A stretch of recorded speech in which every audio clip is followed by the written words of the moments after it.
house turnover dito sa The Granary, Biñan, Laguna. New day, new home. At nandito tayo ngayon sa The Granary, Biñan, Laguna para mag-assist ng client for turnover. Kaya tara guys, samahan niyo ako.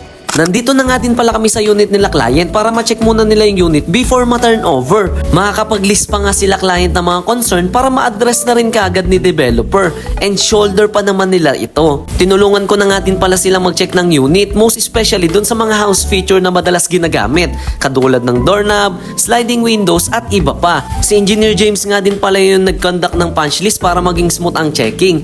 Minimal na nga din pala yung mga na-list nila client. Bukod pa nga dan, may 6 months warranty pa naman na binibigay si developer. Kaya mache-check pa naman natin yung unit lalo na kung umuulan. After nga namin mag-check ng unit, diretso na kami kay engineering office para i-discuss yung mga deeds of restriction and other process sa turnover. At restriction na din when it comes to renovation ng kanilang unit. Maraming salamat kay Engineer James at kay Ma'am Clarice sa pag-explain ng ibang detalye, lalo na sa pag-address ng mga ibang questions nila client. At ito na nga ang exciting part na i-accept na nila client yung susi ng mismong bahay.